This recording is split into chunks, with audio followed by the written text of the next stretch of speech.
Good morning.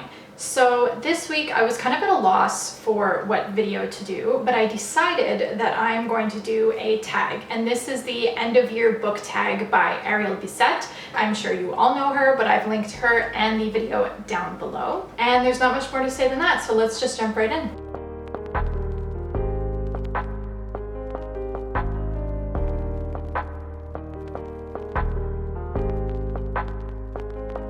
So the first question of this tag is, are there any books you started this year that you need to finish? And the answer for me is yes. I have lots of books that I need to finish, but the one I am closest to finishing is this one. So this is the 7 Deaths of Evelyn Hardcastle by Stuart Turton. You might also see this titled the 7.5 Deaths of Evelyn Hardcastle, and I think that might be in order to differentiate it from the 7 Husbands of Evelyn Hugo by Taylor Jenkins Reid. In any case, my library copy must be older because it's just the 7 deaths. I mentioned this book in my last video, so I won't go into too much depth, but it is a thriller murder mystery. Essentially, the main character is tasked with figuring out who murdered Evelyn Hardcastle. And in my last video, I said he had 7 days, but he actually has 8 days to accomplish this task. So every day he wakes up in a different body of a different guest over the same weekend at the same party, which is hosted at Blackheath, which is the Hardcastle family's manor. So I am enjoying this book, but it is a little bit slow going for me, and that is for 2 reasons.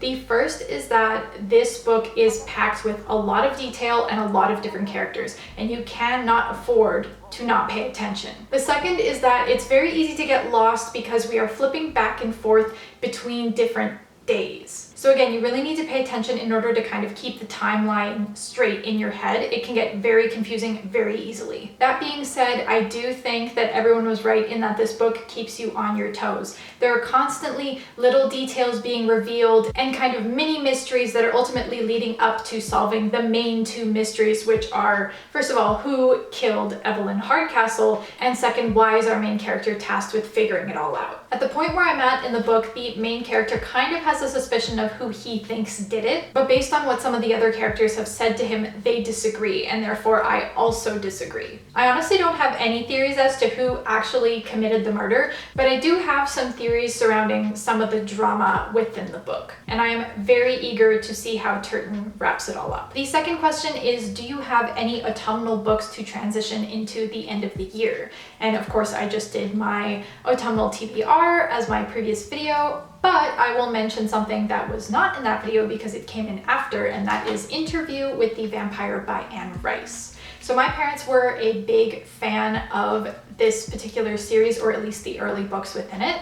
And I myself am a huge vampire fan. I love any books or series around vampires, so it's honestly kind of a shock that I haven't gotten to this one so far. So we'll see. I'm very interested. I have some pretty high expectations, and once I finish this one, I can also watch the movie. Although I hear it is not as good as the book, but when is the movie ever as good as the book? The third question is, are there any new releases that you are still waiting for? And personally, the answer is no. I'm actually not very good at keeping up with new releases. I tend to read books that have been very popular for a very long time, or at least a good few years. I'm not really someone who's very good at keeping up with what's new and what's hot and what's trending.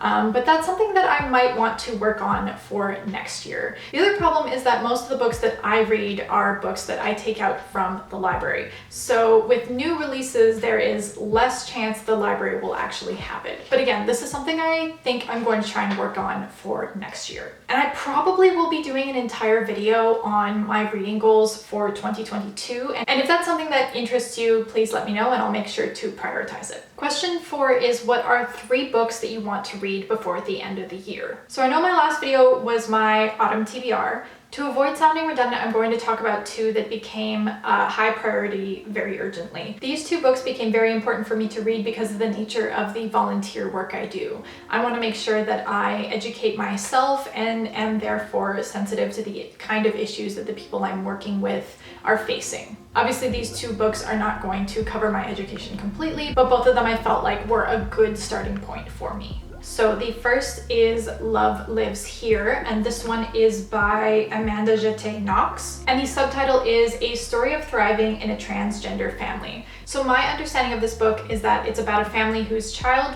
comes out as transgender. And it sort of causes a ripple effect in that other members of the family suddenly start questioning their own sexuality and gender identities, and they end up going through this journey together. I've heard nothing but rave reviews about this one, and I'm very excited to read it. I think this is going to be a very important book. And the next book is The Transgender Teen. The subtitle is A Handbook for Parents and Professionals Supporting Transgender and Non-Binary Teens. So this is by Stephanie Brill and Lisa Kenney. And I feel like the title and subtitle sort of say it all. This is a book that is an overview of everything that someone who is a parent or a professional working with transgender people might want to know. So for example, just going off of the index here, some of the chapters include understanding gender and the gender spectrum, what keeps you up at night, understanding how minority stress impacts your teen, professional support and mental health considerations, and nurturing your teen's resilience. That's just some of the topics that are covered in this book. Again, I feel like this is going to be a very useful tool for me, and obviously it's not the be all to end all, but I think it's going to be a really great starting point. If it's of interest to you, I could talk in the future in general terms what some of the volunteer work I do is and why these issues would be relevant to that.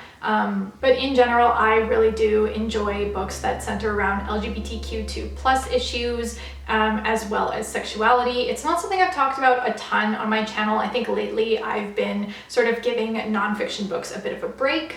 But if these are topics that interest you, I can definitely work them back into my TBR. I think I'm definitely going to be doing that for 2022, and I can talk more about these kinds of things on my channel. And to finish up answering question 4, I will mention The Toll by Neal Shusterman. I really do want to finish this one this year because then I would have finished the entire series this year. And I really do like to read series somewhat close together, because if I wait too long, then I forget things, and when I pick up the next book, I'm not really sure what's going on anymore. So I would like to get to this one ASAP. Though it is a chunky book, so I've got quite a lot in store. The other two were also chunky, and I was able to get through them fairly quickly. And I've talked about this series ad nauseum on this channel, so I won't bore you too much, but essentially humans have beaten death, and so in order to control population, sides have to kill a certain quota of people each year. I love a good dystopian YA novel, so right up my alley. Okay, question number 5, is there any book you think could shock you and become your favorite book of the year? And I have a sneaking suspicion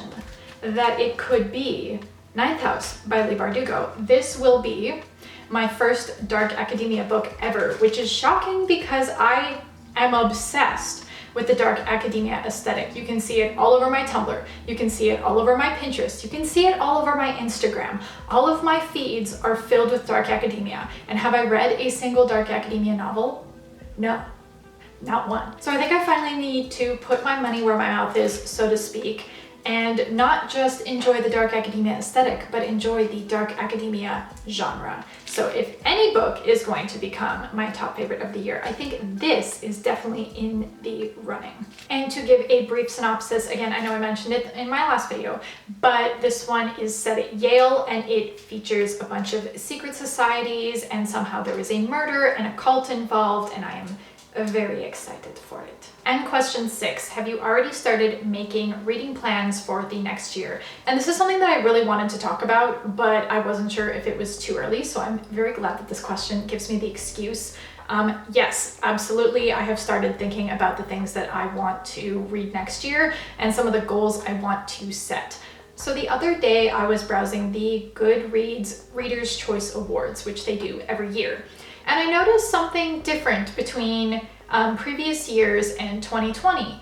It was quite evident that a little something something happened in 2020. 2020 was the year where the Black Lives Matter movement really took off. And one of the things that people from the movement were asking were for people to diversify their reading. And I feel like the people of Goodreads really stepped up to the plate and said, yes, because even visually, I feel like you can just see that there is a significant increase in representation, at least in the YA categories that I was looking at. And this is something that I really want to prioritize for my reading in 2022. I want to make sure that I'm not only reading books that feature diverse characters, but I am also reading from diverse authors. So I want to prioritize books that either are written by or feature characters that are LGBTQ2+, own voices books, and books that feature characters that are BIPOC. In addition, I'd also like to prioritize reading nonfiction books on race issues. Once again, I might do an entire video on this topic, but at the very least, you'll be getting TBRs from me, so you'll see these kind of themes crop up. So that was the tag. I want to thank Ariel again for making this tag.